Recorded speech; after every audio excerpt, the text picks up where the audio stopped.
નમસ્કાર વિદ્યાર્થીઓ, આજે આપણે ધોરણ 8 પ્રકરણ 14 અવયવીકરણ એનું શાળાઓ ખુલ્યા બાદ ફરી આપણે શાળામાં આ ચેપ્ટરનું પુનરાવર્તન કરાવ્યું હતું. થોડાક દાખલા શીખવ્યા હતા. ત્યારબાદ આપણે સેમ 1નું આખા કોર્સનું રિવિઝન કરી અને આપણે એની એક્ઝામ્પલ લીધી છે. હવે ફરી પાછું સરકારશ્રીની સૂચના મુજબ આપણી શાળાઓ બંધ કરવાની ફરજ પડી છે. તો આ બાબતે ફરી આપણે ઓનલાઈન શિક્ષણ મેળવવાનું ચાલુ કરવું પડશે અને તમારે એમાં ગોઠવાવું પડશે. તો તમારા વિદ્યાર્થીઓ આ પ્રકરણ 14નું જે ચેપ્ટર અધૂરું છે એનું આજથી ફરી લેક્ચર 1 સ્ટાર્ટ કરીએ છીએ, અધૂરા પ્રકરણનું, અને તમારે એમાં એ મુજબ ભણવાનું છે. બરાબર છે. અહીંયા અવયવ પાડો. અહીંયા આ અવયવ માટે આપણે a² - b² બરાબર a + b અને a - b આ સૂત્ર મુજબ આપણે ક્લાસમાં દાખલા શીખ્યા છીએ. આ સૂત્રનો ઉપયોગ કરવાનો છે. મતલબ પહેલું અને બીજું બંને પદો પૂર્ણ હોવા જોઈએ અને બંને પદો વચ્ચે ઋણની નિશાની જોઈએ. એ નિયમ મુજબ દાખલા ગણવાના છે. તો અહીંયા b² - 5 કૌંસની અંદર છે, કૌંસની આ વર્ગ છે, -81c². તો જ્યાં કૌંસ છે, કૌંસની અંદર જે છે એના માટે તમારે કોઈક ચલ ધારવાનો છે. ચલ એવો ધારો મિત્રો કે જે રકમો ના આપેલ, દાખલાઓ ના આપેલો હોય. બી અને સી આ બંને એવા છે કે અંદર આપેલા છે. તો આપણે b² - 5 માટે એવો ચલ ધારીશું કે જે અંદર ન હોય. એમ ધારી, ચલો એમ ધારતા એના મતલબ જ્યાં b² - 5 કેટલા મૂકશું? આપણે એમ મૂકશું. m² - 81c². બરાબર છે. હવે તમે જુઓ, આ m² છે, ઓછા આ 81 કોનો વર્ગ છે? 9c² થયું. શું કર્યું આપણે? b² - 5 બરાબર m ધાર્યો, એટલે m² થયો અને -81c². તો આ m² છે અને ઓછા કરી 81 વર્ગમૂળ 9 નીકળે છે. c² શું નીકળે છે આપણને ખબર છે. તો હવે એકવાર m - 9c, બીજી વાર m + 9c આપણે આ મૂકીશું. અહીંયા આપણે આ સૂત્ર મુજબ દાખલો પૂરો થાય છે. પણ રિયલમાં શું છે? દાખલામાં તો m છે જ નહીં. તો આપણે b² - 5 બરાબર m ધાર્યો છે. એ પાછી એમની જગ્યાએ જે ધાર્યું છે એ પાછી મૂળ કિંમત મૂકી દઈએ આપણે. તો m બરાબર b² - 5 મૂકતા પાછા હતા એને મૂકી દઈએ. તો સંખ્યા કૌંસમાં મૂકવાની છે, જે કિંમત કૌંસમાં મૂકીશું. b² - 5 - 9c, બીજા કૌંસમાં b² - 5 + 9c. બરાબર છે. હવે અહીં તમે જુઓ, કૌંસ બહાર ધન છે. કૌંસ બહાર ધન હોય તો કૌંસ છોડતા કૌંસમાંના પદોના ચિહ્નો બદલાતા નથી. તો એનું જ રહેશે b² - 5 અને આ -9c જોડી દો. બીજા કૌંસમાં અહીં પણ એવો જ નિયમ છે, કૌંસ બહાર ધન છે, કોઈ નિશાની નથી, એટલે ધન સમજશું આપણે. તો b² - 5 + 9c. દાખલો પૂરો થાય છે અહીંયા. બરાબર છે. એવો દાખલો બીજો અહીંયા પ્રેક્ટિસ કરીશું એટલે આપણે આ રીતે આપણને પાકી થશે. ચલો હવે અહીંયા કૌંસમાં જુઓ, ક્યાં કૌંસ ક્યાં દેખાય છે તમને? અહીંયા દેખાય છે કૌંસ a² + 3 કૌંસની આ વર્ગ. જે સંખ્યા કૌંસમાં છે એના માટે આપણે ધારીશું. ચલ કયા છે? a અને b છે, એટલે આપણે એમ ધારી શકીએ. તો લખો a² + 3 બરાબર m ધારતા. એમ જ ધારીએ અહીં પણ. હો, તો અહીંયા m² તો મૂકવાનો જ બહાર, -9b². તો આ શેનો વર્ગ છે? m² છે. પણ 9નું વર્ગમૂળ કેટલું નીકળે છે? 3. b² b કૌંસના બહાર વર્ગ થઈ ગયું. બંને પદો જુઓ, બંને વર્ગમૂળ નીકળે છે. બંને પછી નિશાની ઋણની છે. તો એકવાર m - 3b, બીજી વાર m + 3b થઈ ગયું. ફરી આપણે mની કિંમત મૂકી દો. તો m બરાબર a² + 3 મૂકતા. તો કૌંસમાં મૂકજો. બરાબર, કૌંસ મોટો કરજો. એમની જગ્યાએ કિંમત કૌંસમાં મૂકવાની a² વત્તા 3 કૌંસ પૂરો ઓછા 3b, બીજા કૌંસમાં a² વત્તા 3 એમની કિંમત મૂકી દો વત્તા 3b. તો કૌંસ છોડી દો. હવે કૌંસ બહાર ધન છે, કોઈ નિશાની ન હોય, ધનની સમજવાની આપણે. ધન છે તો ચિહ્નો બદલવાની જરૂર નથી. તો a² વત્તા 3 ઓછા 3b, બીજા કૌંસમાં a² વત્તા 3 વત્તા 3b. આ જવાબ છે. બરાબર છે. ચલો હવે આપણે થોડા આગળ જઈએ.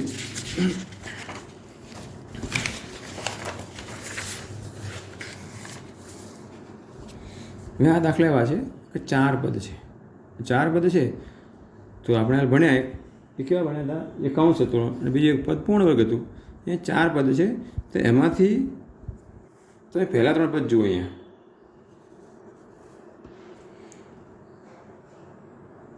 તમારે પહેલાં 3 પદ જોવાનામાં 9x² ઓછા 30xy વત્તા 25y નો વર્ગ અને આ ઓછા 49m નો વર્ગ. અહીં તમે જુઓ તો આ પહેલાં 3 પદથી તમે ચેક કરો તો આ પૂર્ણ વર્ગ ત્રિપદી બને છે. અને પૂર્ણ ત્રિપદી કોને કહેવાય? જેનું વર્ગમૂળ શોધી શકાય તેવી 3 પદ ધરાવતી બહુપદીને પૂર્ણ વર્ગ ત્રિપદી કહીશું. તો આપણે જોઈશું હવે કે આ પૂર્ણ ત્રિપદી છે કે નહીં. તો એમાં જુઓ પહેલું પદ અને ત્રીજું પદ ધન હોવું જોઈએ છે. લક્ષણો તો યાદ છે તમને. તો 9x² અને 25y² ધન છે. ઓકે, ચલો એમાં પાસ છીએ. હવે ધન છે ને પૂર્ણ હોવા જોઈએ. 9નું વર્ગમૂળ 3, x²નું x, ત્રીજા પદમાં જુઓ 25નું વર્ગમૂળ 5, y²નું y. એ મધ્યમ પદ મળે છે કે ચેક કરો. આપણે પહેલાં 2 મૂકી દો ગુણ્યા પહેલાં વર્ગમૂળ બોલો 3x, ત્રીજાનું બોલો 5y નો ગુણાકાર કરો 30xy મળી જાય છે. મતલબ આપણને મધ્યમ પદ પણ મળી જાય છે. અને મધ્યમ પદ માટે ધન કે ઋણ ચિહ્ન હોવું બંને સ્વીકાર્ય છે, બંને ચાલે છે. બરાબર છે.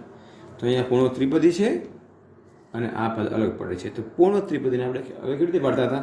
ચલો યાદ કરો. તમે મેં શીખવાડ્યું હતું પહેલા પદનું વર્ગમૂળ. આ 3 પદ છે ને એમાં પહેલાનું વર્ગમૂળ મૂકો. પહેલાનું વર્ગમૂળ 9નું વર્ગમૂળ 3, x²નું x. આ બીજા પદનું ચિહ્ન, ત્રીજા પદનું વર્ગમૂળ 25નું વર્ગમૂળ 5, y²નું y કૌંસના બહાર સ્ક્વેર ઓછા 49m નો સ્ક્વેર. ફરી યાદ કરાવું છું. આ પૂર્ણ ત્રિપદી છે. કઈ રીતે મૂક્યું આપણે? પહેલા પદનું વર્ગમૂળ એટલે 9નું વર્ગમૂળ 3, x²નું x, બીજા પદનું ચિહ્ન મૂકવાનું છે. ધન હતો ધન, ઋણ હતો ઋણ. અને ત્રીજા પદનું વર્ગમૂળ 25 વર્ગમૂળ 5, y²નું y. થઈ ગયું. આ કેવી રીતે બની ગઈ? હાલ આપણે અગાઉ શીખ્યા ને દાખલો પહેલો બીજો એ મુજબ જો કૌંસ બરાબર ધારો. હવે x છે, y છે ને m છે. તો ચલો કૌંસમાં શું છે? 3x ઓછા 5y બરાબર p ધારતા. ચલો p ધારીએ. અહીંયા ABCDના 26 મૂળાક્ષરો છે. તમે કોઈ પણ એક મૂળાક્ષર ધારી શકો છો, પણ જે અંદર આપેલો હોય એનું પુનરાવર્તન ન થાય તો સારું, જેથી ગણતરીમાં ભૂલ ન પડે. તો અહીંયા pનો વર્ગ મૂકી દઈએ અને આ 49m નો વર્ગ છે. તો આ pનો વર્ગ છે અને ઓછા 49 કેટલું થાય? 49 બોલો 7, m²નું m, એનો સ્ક્વેર 49 7 થાય છે, m²નું m. ચલો એકવાર p ઓછા 7m, બીજી વાર p વત્તા 7m. આટલે આ પછી દાખલો આગળ શીખ્યા એ બીજું થઈ ગયું. હવે ચલો હવે pની કિંમત મૂકતા.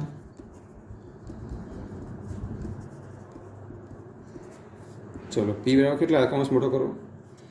આપણે મુકાય છે ને જુઓ 3x ઓછા 2y ઓછા 7m, બીજા કૌંસમાં pની કિંમત 3x ઓછા 5y છે. 3x ઓછા 5y કૌંસ 7m. બરાબર. આ કિંમત મૂકી દીધી. હવે કૌંસ છોડવો છે. કૌંસની બહાર કોઈ નિશાની છે નહીં. તો શું સમજવું? ધન સમજશું. ધન નિશાની હોય તો આપણે કૌંસ છોડીએ તો કૌંસમાંના પદોના ચિહ્નો બદલાતા નથી. તો 3x ઓછા 5y ઓછા 7m, બીજા કૌંસમાં 3x ઓછા 5y વત્તા 7m. બંને એક જ જેવું છે. બરાબર છે. તો આવો સેમ દાખલો બીજો સમજશું આપણે. એટલે તમને આ રીતે બધું પાકી થશે. દરેક રીતે બબે દાખલા ગણશું આપણે, ખ્યાલ આવી જશે. ચલો અહીં જુઓ, અહીં કે આપણે એક કોયડો કરીએ આપણે કે પહેલાં ત્રણની જોડી કરો, છેલ્લા ત્રણની કરો. છેલ્લા ત્રણની કરો જુઓ તો 4 નું વર્ગમૂળ 2. આ પહેલાં ટ્રાય કરી જોઈએ આપણે છેલ્લા ત્રણની જોડી ચેક કરી જુઓ. 4 નું વર્ગમૂળ 2, એનું વર્ગમૂળ નીકળે ના નીકળે, એનો સ્ક્વેર હોવો જોઈએ, બી સ્ક્વેર હોવો જોઈએ તો નીકળે. તો પહેલાં ત્રણની જોડી આવતી, છેલ્લા ત્રણની જોડી આવતી નથી. તો પહેલાં ત્રણની જોડી કરો. બરાબર છે. છેલ્લું એક અલગ. ચલો એ જો પહેલું પદ જો એ સ્ક્વેરનું વર્ગમૂળ એ, બી સ્ક્વેરનું બી, પછી અહીં જુઓ ત્રીજું પદ જુઓ 4 વર્ગમૂળ 2. તો પહેલું ત્રીજું ધન પણ છે અને પૂર્ણ વર્ગ પણ છે. મધ્યમ મળે ચેક કરો તમે. પહેલાં 2 મૂકી દો, પહેલાં વર્ગમૂળ બોલો એ બી, ત્રીજાને બોલો ગુણ્યા 2, 2 દુ 4 એ બી મધ્યમ મળી જાય છે. એનો મતલબ પૂર્ણ વર્ગ ત્રિપદી છે. તો યાદ કરો, પહેલા પદનું વર્ગમૂળ એટલે એનું એ સ્ક્વેરનું એ, બી સ્ક્વેરનું બી, બીજા પદનું ચિહ્ન, ત્રીજા પદનું વર્ગમૂળ એનો સ્ક્વેર કરતો ઓછા આ કોનો સ્ક્વેર છે? એમનો સ્ક્વેર છે. બરાબર છે. તો એ બી -2 કૌંસમાં આવી ગયા છે આપણે આજે બનાવ્યા આપણે. તો એ બી -2 બરાબર ચલો એ છે, બી છે, એમ છે, પી ધારતા. ચલો પી મૂક્યો અહીંયા, પીનો વર્ગ ઓછા એમનો વર્ગ. એકવાર પી ઓછા એમ, બીજી વાર પી વત્તા એમ. એક વાર તમે પી વત્તા એમ આગળ લખો અને પી ઓછા એમ પાછળ લખો તો કોઈ ફરક પડતો નથી, કેમ બંને વચ્ચે ગુણાકાર છે અને ગુણાકારમાં ક્રમનું મહત્ત્વ નથી. તો હવે પી બરાબર કઈ કિંમત બોલો? એ બી ઓછા 2 મૂકતા કૌંસમાં મૂકવાનો આપીની કિંમત એ બી ઓછા 2 ઓછા એમ, અહીંયા એ બી ઓછા 2 વત્તા એમ જોઈ શકો છો. તો એકવાર એ બી ઓછા 2 અહીં પણ વચ્ચે કૌંસની વાર કોઈ નિશાન નથી, ધન છે, ચિહ્ન બદલાશે નહીં. એ બી ઓછા 2 ઓછા એમ અને એ બી ઓછા 2 વત્તા એમ. બસ અહીંયા દાખલો પૂરો થાય છે. છે મજા આ દાખલા? બસ હવે આ દાખલા બીજા જોઈએ. આ દાખલા એના જેવા જ છે પણ પહેલાંમાં શું હતું, કૌંસ ક્યાં આવતો હતો? આગળ આવતો હતો. અહીંયા કૌંસ પાછળ છે. તો કૌંસ પાછળ છે તો નિયમ તો એનો જ, પણ એ કૌંસની બહાર જો નિશાની ઋણની છે તો અહીં ચિહ્ન બદલવાનો નિયમ આવશે. કેવો નિયમ આવશે? જો કૌંસ છોડતા કૌંસની બહાર નિશાની ઋણની હોય તો કૌંસ છોડો, કૌંસમાંના ધન પદો ઋણ અને ઋણ પદો ધન થઈ જાય છે. તો કૌંસમાં શું છે? 2a ઓછા y છે, બરાબર, પી ધારો. ચલો અહીંયા 9 એક્સ્ટ્રા છે જ, ઓછા પીનો વર્ગ, બરાબર છે. તો આ કોણ?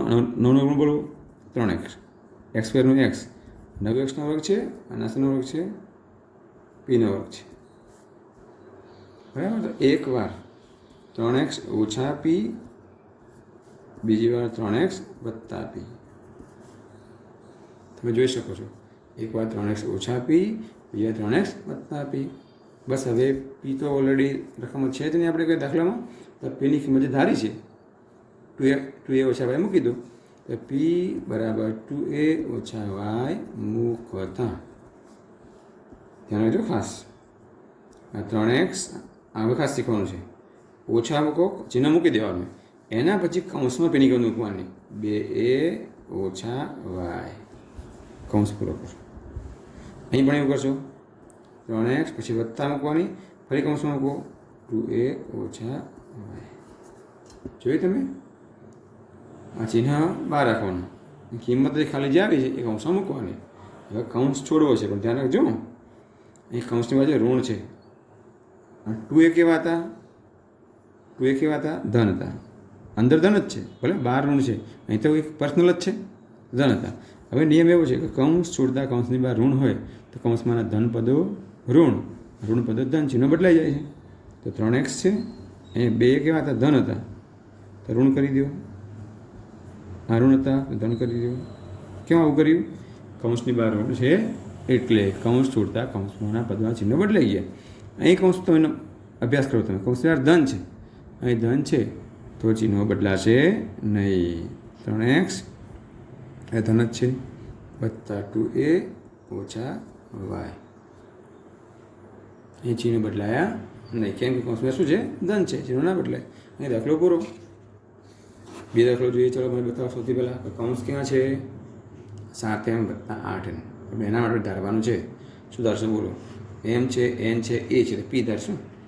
7m વત્તા 8n બરાબર p ધારતા. ચલો 144 a નો વર્ગ ઓછા આ p નો વર્ગ. કૌંસમાં છે એના માટે ધારવાનું, બરાબર મૂકી દેવાનો.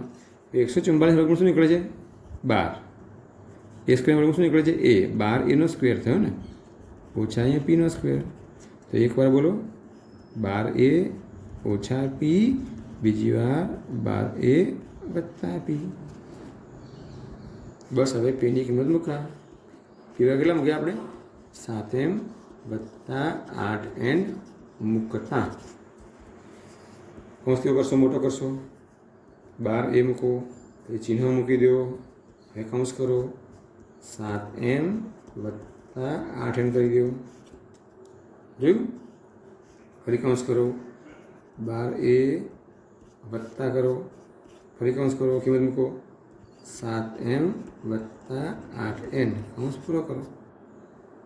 કૌંસની બહાર જુઓ, કૌંસ છોડવાના છે. 12a લખાઈ ગયું. કૌંસમાં જે ઋણ છે તો આ કેવા હતા? ધન હતા. કૌંસની અંદર ધન હતા, પણ 12 ઋણ છે. ધન ઋણ ઋણ થઈ ગયા સાથે. આ ધન હતા, ધન ઋણ ઋણ થઈ ગયા. એટલે કૌંસની બહાર ઋણ હતું, એટલે આ બંને ધન હતા એ ઋણ થઈ ગયા. અહીં કૌંસની બહાર ધન છે, બધા ધન જ છે, કોઈ ચિહ્ન બદલાશે નહીં, કોઈ જગ્યાએ નહીં બદલાય.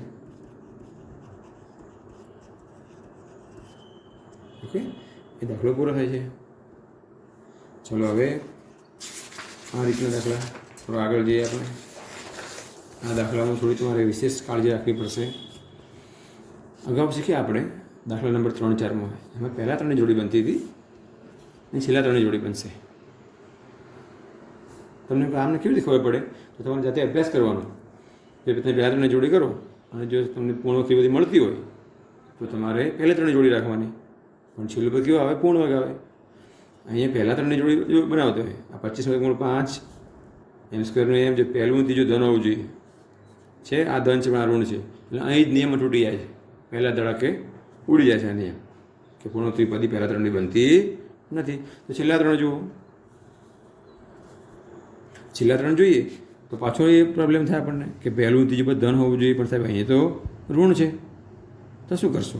તો જુઓ, અમને આઈડિયા શીખીએ આપણે. 25m નો વર્ગ. હવે આ ઋણ છે ને એ કૌંસની બહાર કાઢી દો. આ ખાસ શીખજો. આ ઋણ કૌંસની બહાર કાઢી દો. હવે કૌંસની અંદર અહીં તમે ઋણ મૂકો છો. ભાઈ આ કૌંસની આ જેટલા 3 પદો વધ્યા ને, આ 1, 2, 3, આ 3 પદોના ચિહ્નો બદલી નાખવાના. મતલબ ધન હોય તો ઋણ કરીને કૌંસમાં મૂકવાનું, આ ઋણ હોય તો ધન કરીને મૂકવાનું. આ કેવા હતા? ઋણ હતા તો ધન મૂકી દો. આ ઋણ હતા, ધન કરી દો. આ ઋણ હતા, ધન કરી દો. તમને એમ કે આવું કેમ કર્યું? એટલા માટે કે ત્રિપદી પૂર્ણવર્ગ બને ને એ માટે. હવે જુઓ, ધન ઋણ ઋણ, ધન ઋણ ઋણ, ધન ઋણ ઋણ, ચિહ્ન બદલાતા નથી, એ થઈ જાય છે. આ રીતે કૌંસમાં મૂકવાના. હવે જુઓ, આ કૌંસ તમે ચેક કરો. પહેલું ત્રીજું ધન છે, દેખાય છે? ઓકે, કૌંસના અંદર જોવાનું. પૂર્ણવર્ગ છે. a સ્ક્વેરનું વર્ગમૂળ a, b સ્ક્વેરનું b નીકળે છે, 1નું વર્ગમૂળ 1 નીકળે છે. આ મધ્યમ પદ ચેક કરો તમે. બધું શું આવે? 2 મૂકી દેવાના. પહેલાં વર્ગમૂળ બોલો ab, છેલ્લાનું બોલો 1 કરો ગુણાકાર 2ab. એ મધ્યમ થવું જોઈએ, એ છે. એટલે આ પૂર્ણવર્ગ ત્રિપદી બની જાય છે. 25m નો વર્ગ ઓછા નિયમ. પહેલા પદનું વર્ગમૂળ યાદ રાખવાનું, ab. બંને વર્ગમૂળ કાઢવાનું. બીજાનું ચિહ્ન, છેલ્લાનું વર્ગમૂળ એનો સ્ક્વેર. પાછો કૌંસ બની ગયો. કૌંસ બની ગયો. કૌંસ માટે ધારીએ આપણે a, b ને m છે તો p ધારીએ. તો ab વત્તા 1 બરાબર p ધારતા. ચલો p મૂકું છું. સોરી, 25m નો સ્ક્વેર ઓછા આ p નો સ્ક્વેર. ચલો 25 વર્ગમૂળ બોલો 5 m સ્ક્વેર વર્ગમૂળ m કૌંસની બહાર વર્ગ ઓછા p નો વર્ગ. બરાબર છે? તો એકવાર 5m ઓછા પી, બીજી વાર 5m વત્તા પી. હવે પીની કિંમત મૂકતા પી બરાબર કેટલા મૂક્યા હતા આપણે? AB વત્તા 1 મૂકતા. ચલો મૂકી દો, કૌંસ કરવા મોટો, આ ખાસ સમજવાનું. 5m પછી ચિહ્ન મૂકી દો. હવે સંખ્યા મૂકો, હવે જેની કિંમત મૂકો પીની કેટલી છે? AB વત્તા 1. હવે કૌંસ અલગ કરવાના, એકના મોટો નાના બંને કરવાના. 5m વત્તા પી બરાબર કેટલા છે? AB વત્તા 1. ચલો જુઓ, કૌંસ છોડો. 5m જો કૌંસ બહાર ઋણ છે, જુઓ કૌંસની બહાર નજર મારવાની, ઋણ છે તો આ ધન હતા ને અહીંયા, તો ધનના ઋણ થઈ જશે. ઋણ AB, આ ધનના ઋણ કરી દો, ઋણ 1. અહીં કૌંસ બહાર ધન છે, આ કૌંસની બહાર ધન જ છે, ચિહ્નો બદલાશે નહીં. બસ દાખલો પૂરો. વળી જુઓ, ચલો હવે પહેલાં તમે જોડી બનાવો તો શું બને છે? પહેલું પૂર્ણાંક છે, ઓકે, ધન પણ છે. ત્રીજું જુઓ, 20નું વર્ગમૂળ નીકળતું નથી, મતલબ ત્રીજું પદ પૂર્ણ વર્ગ નથી. પહેલાં ત્રણની જોડી નિષ્ફળ જાય છે, તો છેલ્લા ત્રણની જુઓ. પહેલાં 1 મૂકવાના, પછી આ ઓછા મૂકી દેવાનું, એ મૂકી અને આ સંખ્યાઓ સામે મૂકવાની કૌંસમાં. આપણે અગાઉ દાખલો ક્યાં હાલ છે એ દાખલા મુજબ. પણ આ 25 કેવા હતા? ઋણ હતા, કૌંસને ધન મૂકો. આ 20 કેવા હતા? ધન હતા, શું કરી દો? ઋણ કરી દો. આ ઋણ હતા, શું કરી દો? ધન કરી દો. કૌંસની બહાર ચિહ્ન મૂકીએ ને ઋણનું, અને પછી તમે કૌંસમાં મૂકો છો તો ધન પદોને ઋણ, અને ઋણ પદોને ધન કરીને તમે કૌંસમાં મૂકી દેવાના. ચાલો હવે તે ચેક કરો. જુઓ, પહેલું ત્રીજું ધન થઈ ગયું. જુઓ કૌંસની અંદર ચેક કરો. 25 વર્ગમૂળ 5, x² x, 4 વર્ગમૂળ 2, y² y. પહેલું ત્રીજું ધન છે, પૂર્ણ વર્ગ છે. મધ્યમ પદ ચેક કરો, 2 તો મૂકી દો. પહેલાં વર્ગમૂળ કેટલું? 5x. પછી છેલ્લા વર્ગમૂળ મૂકો 2y. 5 2 10 2 20xy. મધ્યમ પદ છે, મળી જાય, મતલબ પૂર્ણ વર્ગ બધી છે. ચલો હવે મૂકો. પહેલા પદનું વર્ગમૂળ, યાદ રાખો સિસ્ટમ. પહેલાંનું વર્ગમૂળ, બીજાનું ચિહ્ન, ત્રીજા પદનું વર્ગમૂળ એનો સ્ક્વેર. વર્ગમૂળ કોઈ યાદ રાખજો. 4નું વર્ગમૂળ 2, y² નું y. ચલો આ કેટલાનો વર્ગ છે? આ 1નો વર્ગ છે. હવે આ ધારો કંઈક 5x ઓછા 2y બરાબર પી ધારતા. પી મૂકી દો, પીનો વર્ગ. એક વાર 1 ઓછા પી, બીજી વાર 1 વત્તા પી. જોઈ શકીએ છીએ આપણે. હવે શું કરશું બોલો? પીની કિંમત મૂકી દેવાની આપણે. આટલે આવી ગયા પછી કિંમત મૂકવાની. તો પી બરાબર 5x ઓછા 2y મૂકતા. ચલો કૌંસ કરો મોટો. 1 ઓછા પીની કિંમત કઈ છે? 5x ઓછા 2y કૌંસ પૂરો. 1 વત્તા પીની કિંમત બોલો. 5x ઓછા 2y કૌંસ પૂરો. કૌંસ છોડો 1. ચલો કૌંસમાં શું છે? ઋણ છે, યાદ છે ને? તમને ચિહ્ન બદલશો. આ ધન 5x હતા, એ ઋણ કરી દો. આ ઋણ છે, ધન કરી દો. કેમ આવું કર્યું? કૌંસની બહાર ઋણ છે એટલે. એ કૌંસની બહાર ધન છે, તો કોઈ ચિહ્ન નહીં બદલવાના, 1નો 1 જ વત્તા 5x એના એ જ ઓછા 2y. આ મુજબ તમારે મિત્રો દાખલા ગણવાના છે. પ્રેક્ટિસમાં આપું અને મહાવરો કરશો, અને વારંવાર આ દાખલાને મહાવરો કરવાથી તમને ગ્રીપ આવશે. અને જો તમને સમજ ન પડે તો મને ફોનથી પૂછી શકો છો.